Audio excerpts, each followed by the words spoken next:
Bienvenue à une nouvelle leçon du cours pour programmeurs en Java, intitulée UML, deuxième partie. Alors en principe, pour tout projet informatique d'envergure, il est indispensable de parler d'un langage commun, qui permet d'une part de formaliser les besoins ainsi que les exigences de l'utilisateur, mais également des solutions, si vous voulez, techniques envisagées par les développeurs. Alors, de ce langage commun, si vous voulez, dépend une certaine cohérence, donc la cohérence du produit fini. Alors, le secteur informatique a adopté l'UML.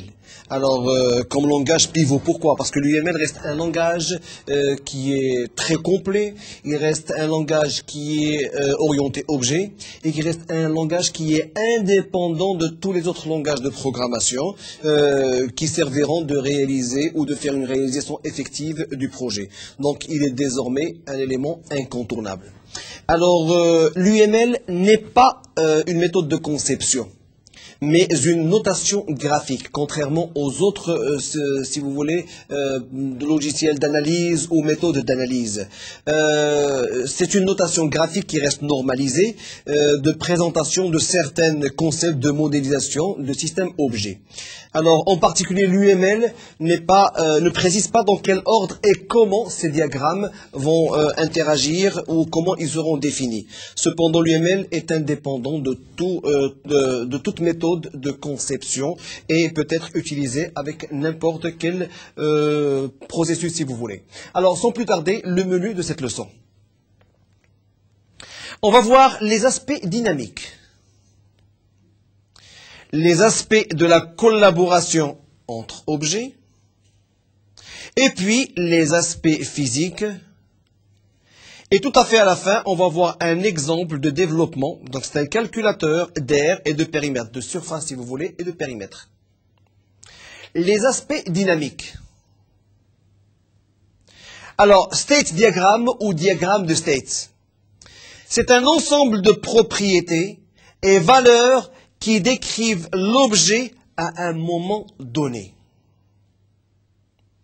Alors, le state diagramme toujours, c'est une séquence d'états aussi, assumée par l'objet, donc avec une réponse à des événements qui restent asynchrones.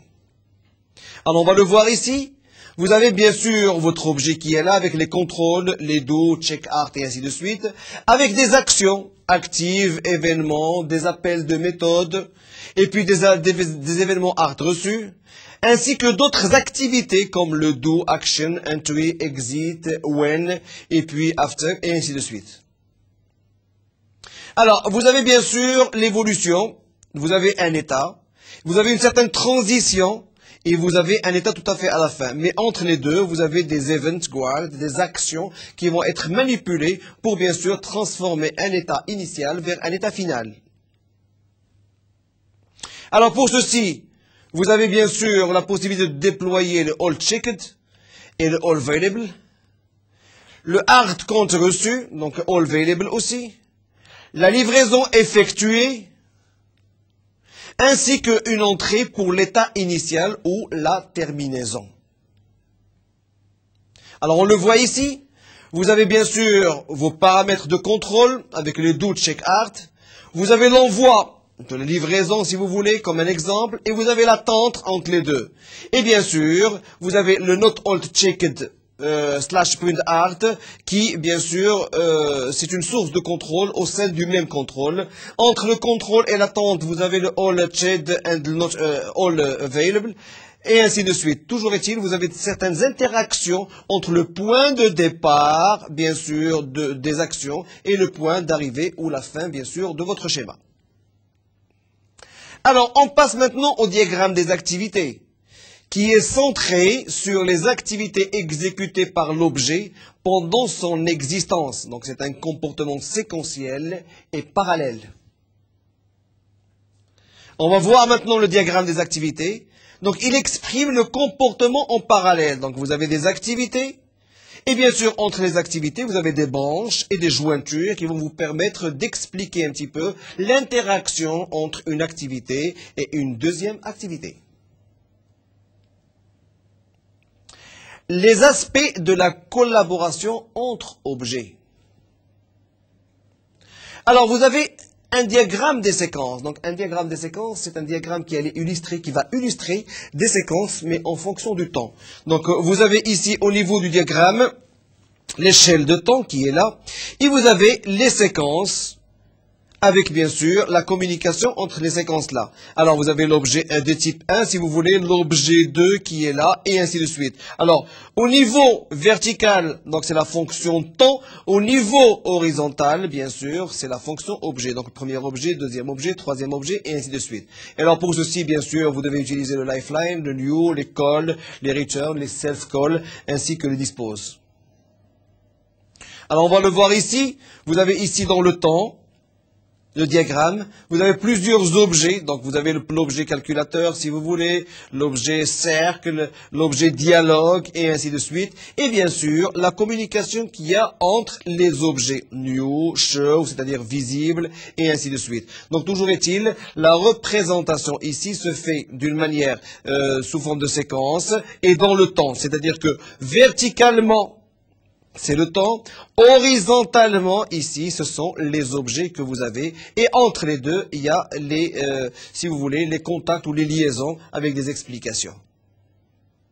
Alors, on le retrouve ici, par exemple. Regardez, vous avez ici, si vous voulez, la terminaison. Lorsque vous avez terminé, par exemple, avec un objet ou lorsqu'un objet a terminé son travail. Alors, vous les voyez ici, l'ensemble des objets que vous avez.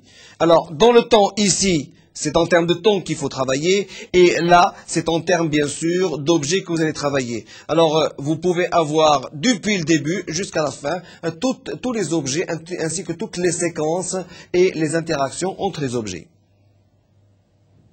Alors, séquence diagramme ou diagramme de séquence, c'est un focus temporel quand l'interaction se produit, entre qui et avec quel échange de messages.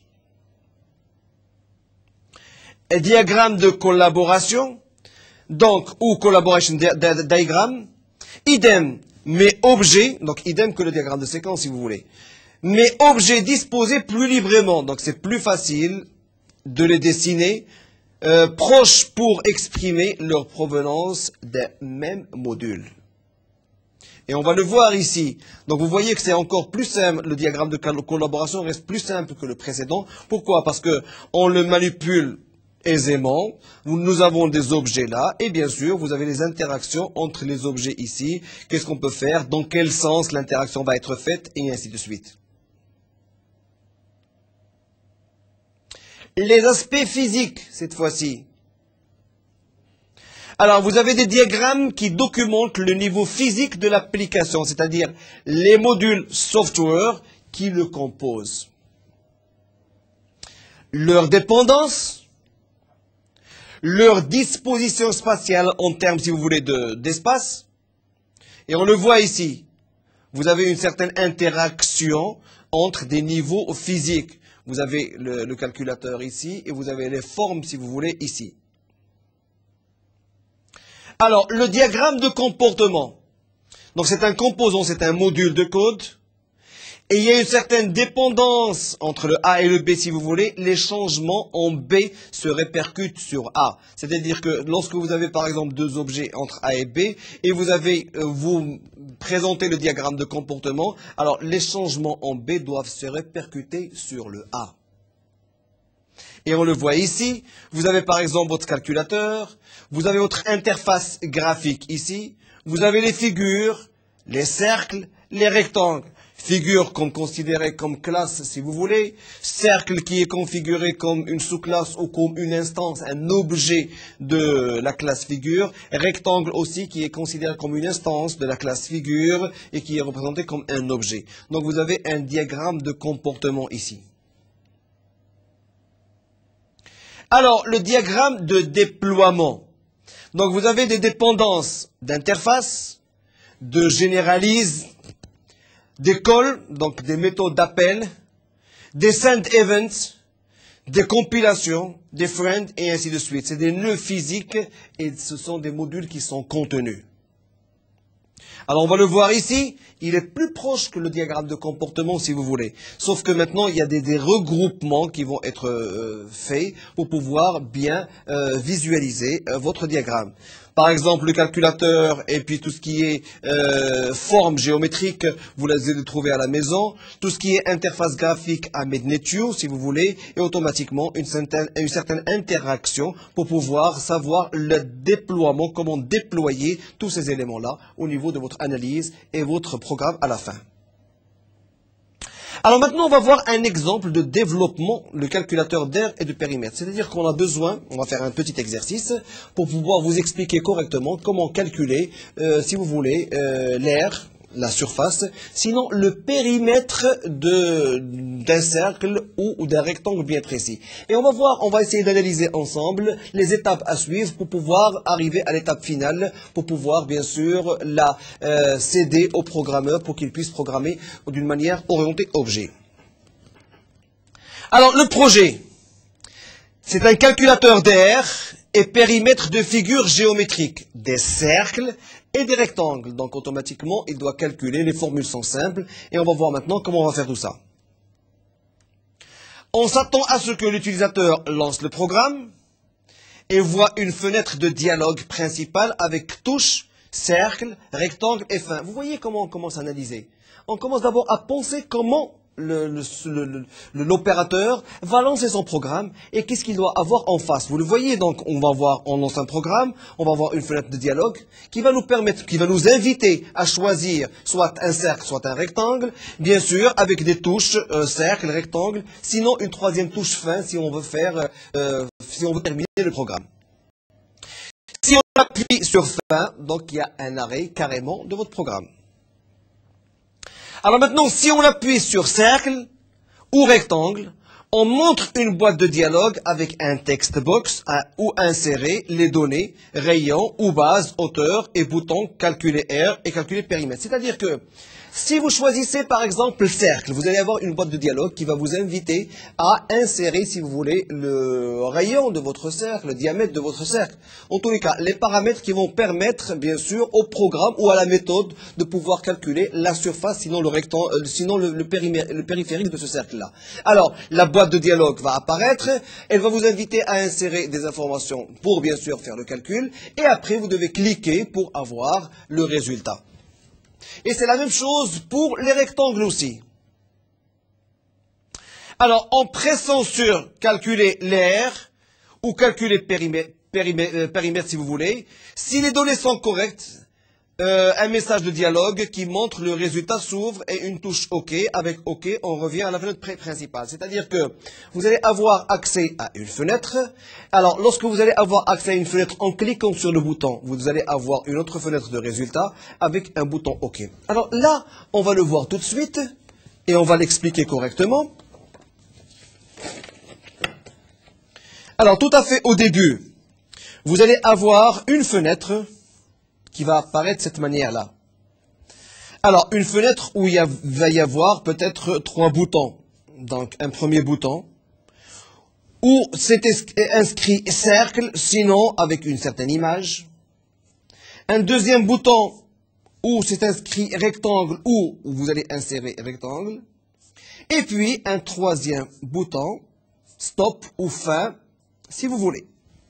Alors déjà, ça c'est la première interface qui va sortir lorsque vous allez lancer le programme. Alors maintenant, lorsque vous cliquez sur fin, automatiquement vous allez sortir du programme. Maintenant, si vous cliquez sur l'objet, sur le bouton cercle, automatiquement vous allez recevoir une autre fenêtre.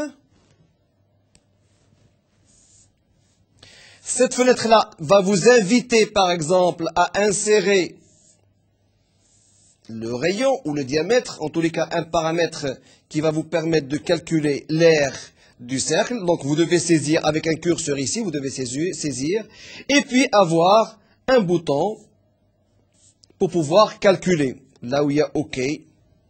Alors, en cliquant sur le bouton OK, vous devez avoir une troisième fenêtre où va apparaître le résultat.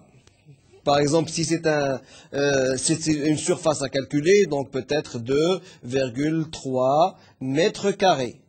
Et avec un bouton aussi OK. Et en cliquant sur le bouton OK, automatiquement, vous fermez cette fenêtre et vous revenez à votre fenêtre principale, la première fenêtre. Alors, le projet. Calculateur d'aire et périmètre de figures géométriques, cercle et rectangle. Ça, c'est la définition en général. Alors, calcul d'aire, figure des préconditions. Est-ce qu'il y a des préconditions? Je ne pense pas qu'il y ait des préconditions parce qu'il nous faut juste avoir des informations concernant quelques paramètres pour pouvoir calculer la surface et le périmètre. Alors, il y a le lancement du programme. Il y a la fenêtre principale qui doit apparaître. Il y a l'utilisateur qui doit presser une touche, une des trois touches, cercle, rectangle, sinon fin. Alors maintenant, si c'est la touche cercle, nous allons bien sûr savoir que c'est le cas du cercle et on doit calculer l'aire du cercle. Si c'est rectangle, donc il y a un sous-cas qui est aire du rectangle ou surface du rectangle. Si c'est fin, donc ça veut dire que c'est l'arrêt de l'application. Alors maintenant, on va prendre le cas de l'aire du cercle. Donc, on va avoir une fenêtre de dialogue avec un text box rayon et OK. Alors, le text box va vous inviter à insérer le rayon du cercle pour pouvoir calculer la surface. Et puis, OK pour avoir le résultat. Alors, l'utilisateur insère le rayon et puis appuie sur OK. Alors, maintenant, si la donnée est correcte, apparaît dialogue avec le résultat et touche OK. Si, par exemple, vous insérez vraiment un chiffre, vous avez un résultat. Maintenant, si vous vous trompez et vous insérez un caractère ou une chaîne de caractères, donc vous ne pouvez pas calculer une surface avec une chaîne de caractères. Donc vous devez avoir un message d'erreur. Alors, si la donnée est incorrecte, l'alternative, c'est une erreur. Vous devez avoir un message d'erreur. Alors, l'utilisateur appuie sur OK et on revient à la fenêtre principale. Donc, toujours, dans les deux cas, si vous donnez une bonne valeur, automatiquement, vous allez avoir le résultat et en cliquant sur OK, vous fermez le résultat et vous revenez à la fenêtre principale. Maintenant, si vous avez une erreur, vous avez commis une erreur, vous allez recevoir un message d'erreur. Et en cliquant sur OK, vous allez revenir à la fenêtre principale aussi. Alors, l'aire de rectangle, là aussi, donc on va travailler de la même manière, comme on l'a déjà fait au niveau du cercle et de calcul de la surface du cercle. On va voir maintenant toutes les procédures pour pouvoir calculer la surface d'un rectangle. Alors, il y a une boîte de dialogue qui va apparaître en vous invitant à faire entrer la longueur, si vous voulez, et la hauteur, et puis appuyer sur OK. Alors, l'utilisateur doit insérer la longueur et la hauteur, et puis aussi appuyer sur OK. Si la donnée est correcte, donc apparaît un dialogue avec résultat et une touche OK.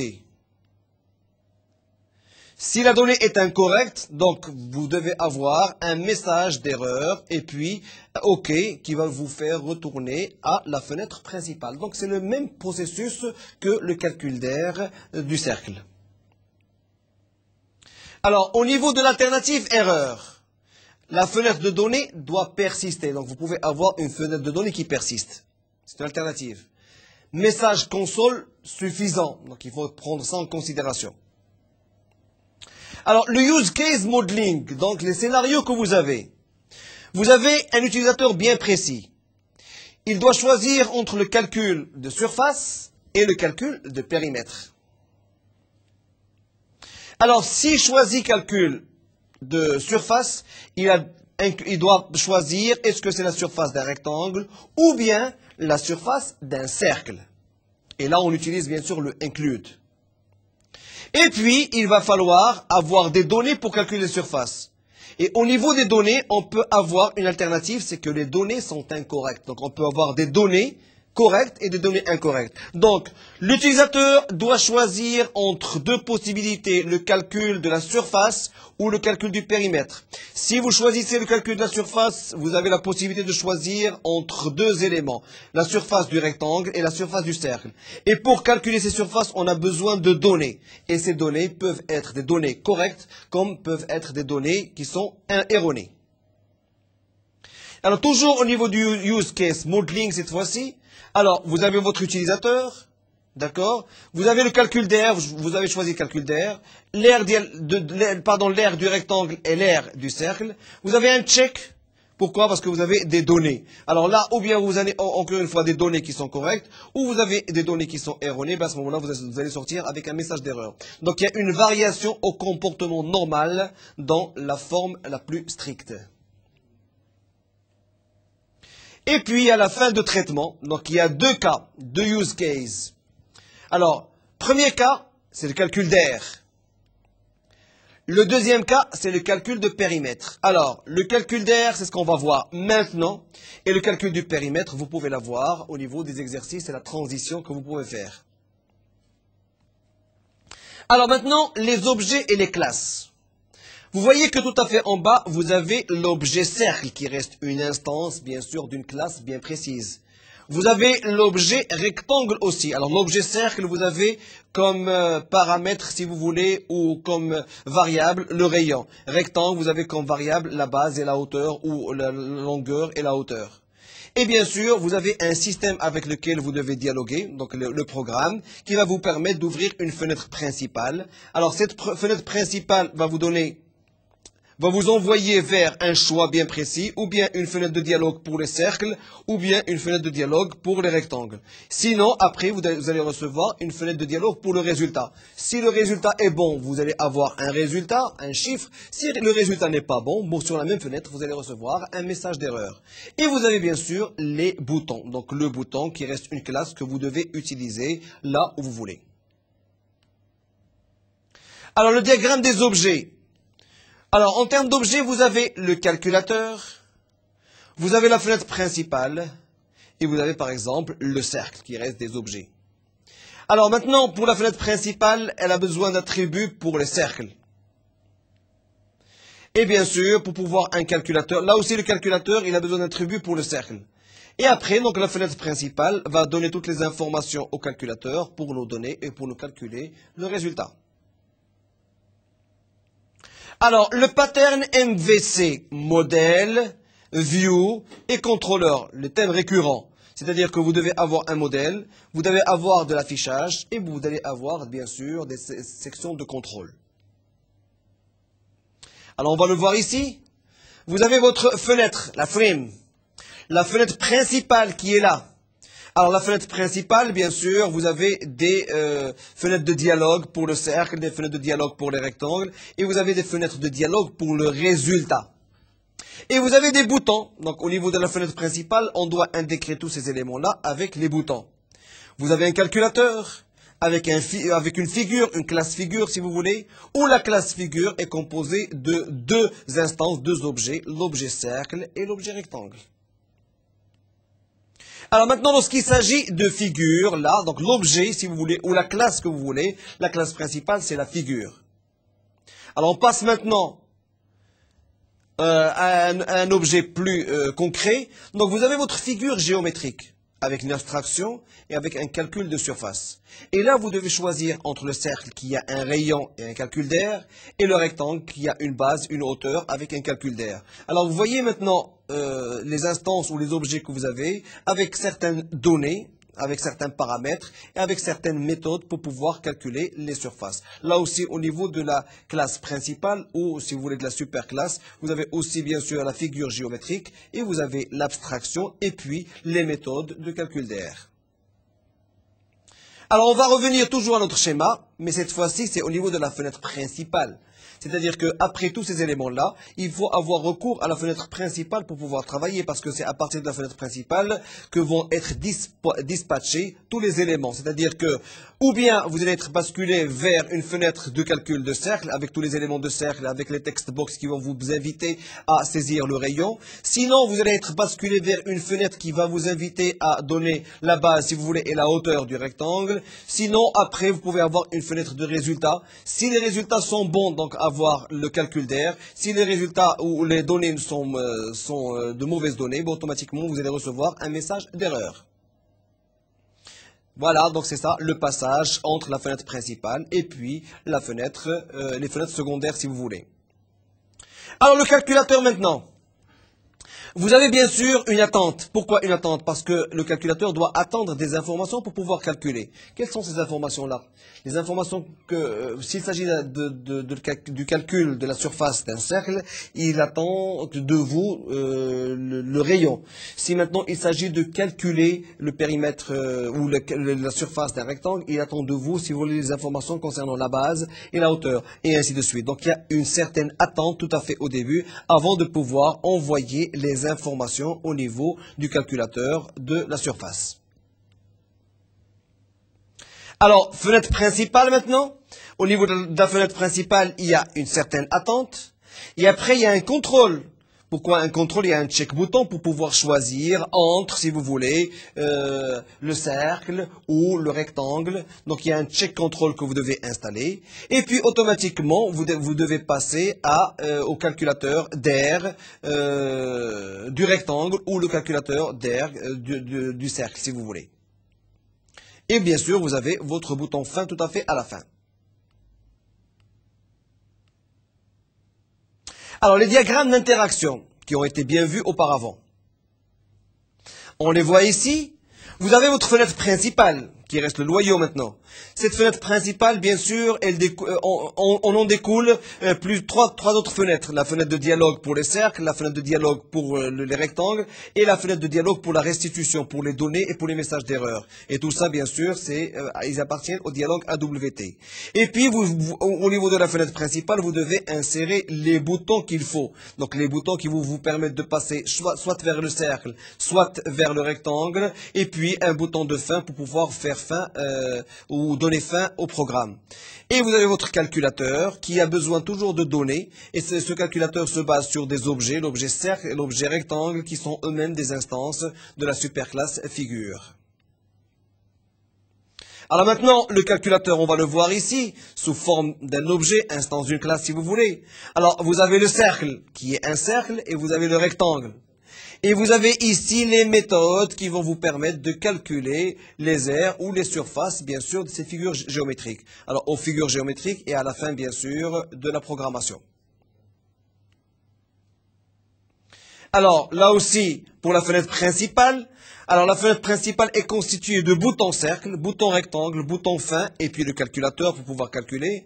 Et puis les actions, c'est-à-dire le traitement de la surface du cercle et le traitement, bien sûr, de la surface du rectangle qui reste des méthodes. Donc, encore une fois, comme je l'ai expliqué lors des leçons précédentes, c'est-à-dire que un objet qui est instance d'une classe reste un ensemble de variables et un ensemble de méthodes qui vont manipuler les données, bien sûr, de la classe correspondante. Alors, ici, c'est vers le calculateur, c'est pour pouvoir calculer l'air. Et ici, bien sûr, ils vont bien sûr arranger ou communiquer avec les dialogues.